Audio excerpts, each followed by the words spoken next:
दिल्ली में जो चुनावों का एमसीडी का सर्वे है, उस सर्वे में ये कई एजेंसियों के द्वारा सर्वे हुआ है। हालांकि एक सर्वे आम आदमी पार्टी का भी आया जिसमें उन्होंने खुद माना कि भारतीय जनता पार्टी को यहां बढ़त मिलने जा रही है, यानी जो मेयर है वो उनका बनने जा रहा है और आम आदमी पार्टी को मात्र 60 से 70 सीटें मिलने का अनुमान उस आम आदमी पार्टी के सर्वे में दिखाया गया।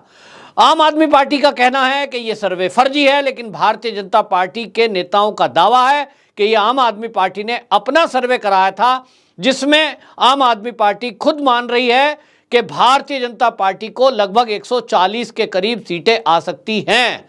अब उस सर्वे को अगर अलग भी रख दें तो जो मेरे लोग ऐसे हैं जो डाटा कलेक्शन करते हैं, जो मेरे मित्र मंडली के पत्रकार हैं, जो अपना हमारा जमीनी स्तर का एक सर्वे है, उस सर्वे की अगर मैं बात करूं तो उसमें भारतीय जनता पार्टी को 130 से 140, जी हां 130 से 140 के करीब, ये 135 भी हो सकता है आंकड़ा, ये 137 भी हो सकता है, भारतीय जनता पार्टी को 250 में से 130 में से 140 सीटें मिलने का अनुमान है। वहीं आम आदमी पार्टी को 90 से लेकर 100 ये सीटें मिलने का अनुमान है।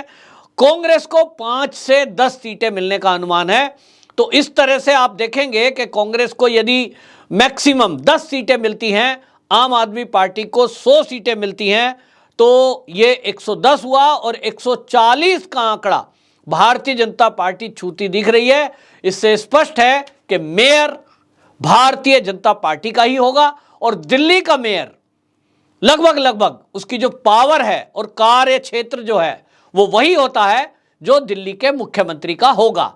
और यही भारतीय जनता पार्टी ने एक तोड़ निकाला था केजरीवाल जी के पैरेलल में, जनता की भलाई के लिए, दिल्ली की जनता की सेवा में भारतीय जनता पार्टी की पैठ करने के लिए, क्योंकि बहुत सारी केंद्र की योजनाओं को आम आदमी पार्टी की केजरीवाल की सरकार ने दिल्ली में इंप्लीमेंट नहीं होने दिया।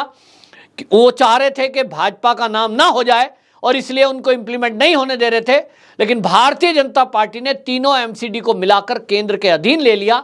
और यहां आप ये याद रखिए कि दिल्ली की जो एमसीडी है वो सीधे केंद्र के अधीन है और केंद्र से सीधा बजट मिलेगा, केंद्र ही इसकी निगरानी करेगा और इसलिए केंद्रीय योजनाओं को दिल्ली में अब जनता के बीच उतारने का माध्यम एमसीडी बन सकता है। और यही योजना थी कि यहां आम आदमी पार्टी की पैठ को हटाने के लिए और भारतीय जनता पार्टी की सरकार भविष्य में बनाने के लिए एमसीडी एक बड़ा माध्यम हो सकता है। और इसीलिए पूरी ताकत भारतीय जनता पार्टी ने इन एमसीडी चुनाव में झोंकी थी, जो अब सफल होती दिख रही है। दिल्ली के एमसीडी चुनाव में पूरे देश की नजर है, क्योंकि यहां आम आदमी पार्टी गुजरात की तरह अपना दम भर रही है कि यहां एमसीडी में भी हमारी ही सरकार बनेगी, यानी मेयर हमारा बनेगा। लेकिन जिस तरह के चुनाव के रुझान और दिल्ली की जनता का मूड सामने आया है, उससे यह लग रहा है कि गुजरात में तो आम आदमी पार्टी का सुपड़ा साफ होगा ही, लेकिन दिल्ली में भी सत्ता इनके हाथ से जाने वाली है। असल में आपको बताएं, यहां 250 वार्ड हैं, 274 वार्ड से घटा करके परिसीमन जब दोबारा हुआ तो ये 250 वार्ड हुए। और इन 250 वार्ड में आपको बता दें, दिल्ली के जो वोटर हैं इस समय 1,46,00,000 और इसमें 73,000 जो ये वोटर हैं दिल्ली के, इसमें इस समय जो उम्मीदवार मैदान में हैं उसमें ज्यादातर दरमोदार जो दिल्ली का है वो पूर्वांचलियों को लेकर है, क्योंकि यहां पूर्वांचली जो वोटर है वो 40% से ज्यादा है।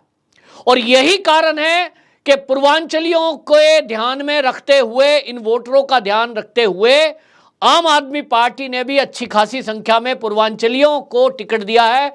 वहीं भारतीय जनता पार्टी ने भी यह ध्यान रखा है कि 50% से ज्यादा जो कैंडिडेट हैं उनके वो पूर्वांचली हैं, यानी सबका ध्यान है। लेकिन अब यहां जो दिल्ली के जो पूर्वांचली लोग हैं उनसे जब बात हुई तो वो कह रहे हैं कि भाई आम आदमी पार्टी ने भले ही पूर्वांचलियों को टिकट दिया है, लेकिन यही आम आदमी पार्टी है जिसकी वजह से अभी जो हमारा छठ का उत्सव है, वो छठ महोत्सव के दौरान हमने देखा कि किस तरह से पूर्वांचलियों को पूजा नहीं करने दी, यमुना के किनारे उनको खदेड़ दिया गया, पक्के घाट नहीं बनाए गए और अब वो वादा कर रहे हैं कि साहब हम अब 1000 घाट बनाएंगे और दावा भर रहे हैं कि हमने तो जगह जगह कॉलोनियों में घाट बनाए, जबकि लोग परेशान हुए और यमुना में जिस तरह का प्रदूषण था, झाग थे, उसको देखते हुए पूर्वांचली काफी नाराज हुए थे।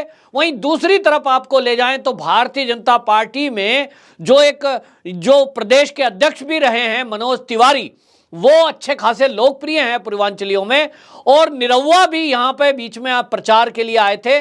और जिस तरह के पूर्वांचलियों पे पकड़ भारतीय जनता पार्टी की है, उससे बिल्कुल स्पष्ट ये कहा जा सकता है कि पूर्वांचलियों का जो वोट है वो एक तरफ भारतीय जनता पार्टी के लिए पड़ता दिखाई दे रहा है।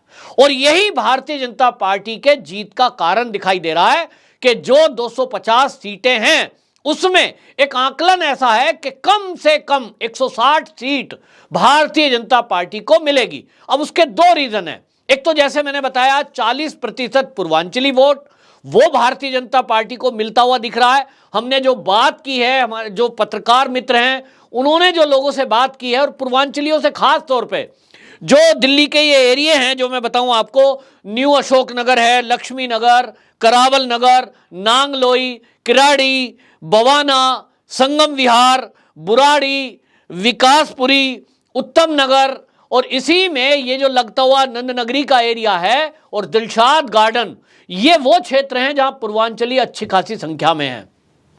और ये पूर्वांचली तय करेंगे कि यहां एमसीडी में किसका कब्जा होगा।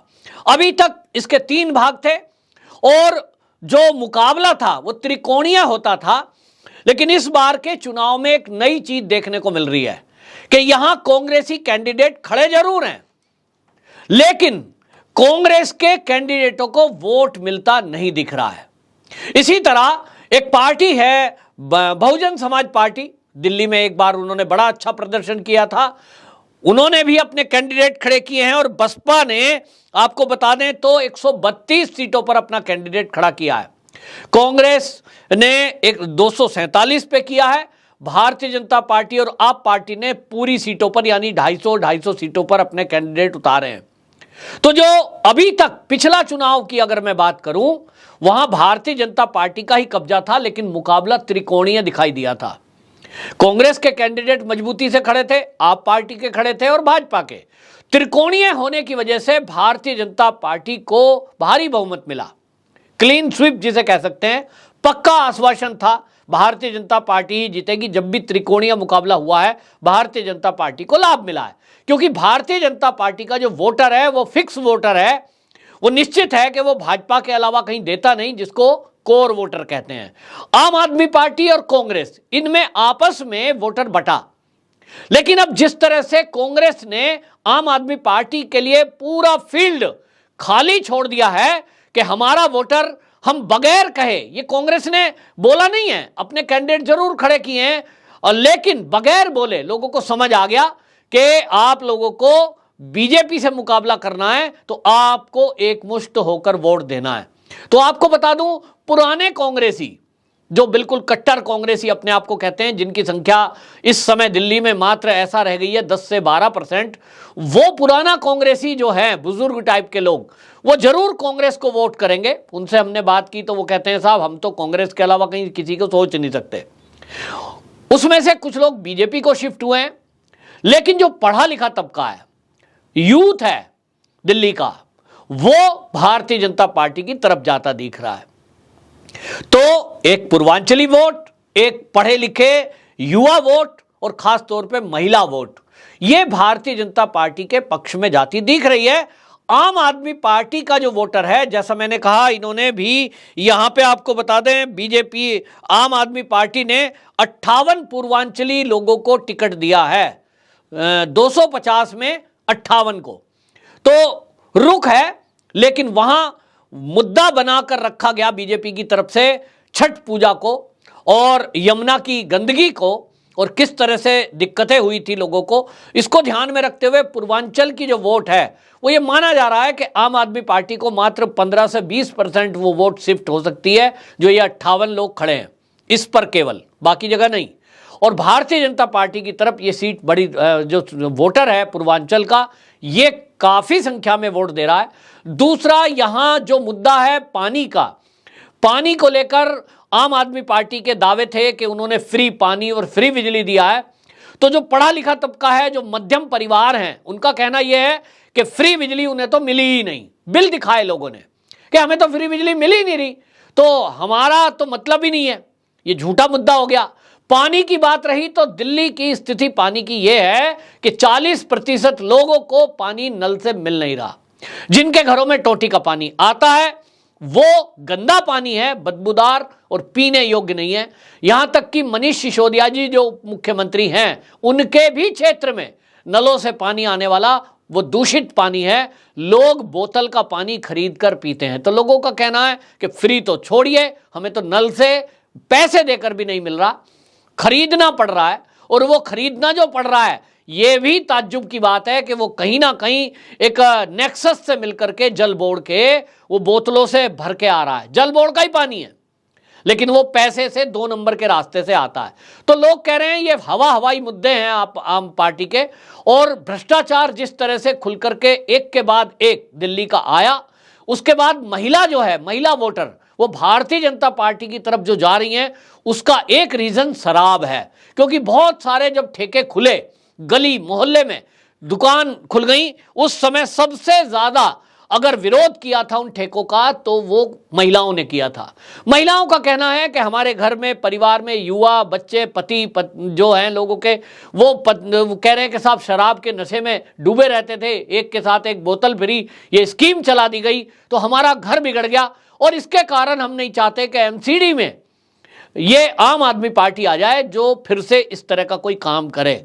यानी लोगों का मोह भंग होता हुआ दिखाई दिया आम आदमी पार्टी से। लेकिन यहां मैं एक बात और बता दूं कि जो निचला तबका है, निचले तबके में आम आदमी पार्टी की अभी भी पैठ दिखाई दी। और वो लोग हैं जिनको बिजली फ्री और पानी फ्री का नारा दिया गया, जिनको पानी भी मिला, कुछ लोगों को जिनके बिजली के बिल 0 आए, वो तो आम आदमी पार्टी की ही तरफ जा रहे हैं।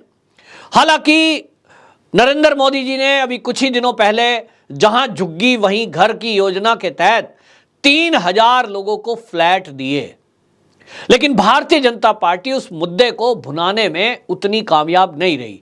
दिल्ली का जो नेतृत्व है, जो नेता हैं, वो आए दिन स्टिंग और आए दिन जेल, सत्येंद्र जैन, इन मुद्दों को प्रेस कॉन्फ्रेंस करके उछालते रहे। इससे आम आदमी ऊब गया। मतलब आप रोज कब तक एक मुद्दे को करते रहोगे भाई, कि आज मसाज हो रही है, आज ये हो रहा। इन मुद्दों का पढ़े लिखे तबके पे तो फर्क पड़ता है, जो टीवी देखते हैं, जो सोशल मीडिया पे एक्टिव रहते हैं।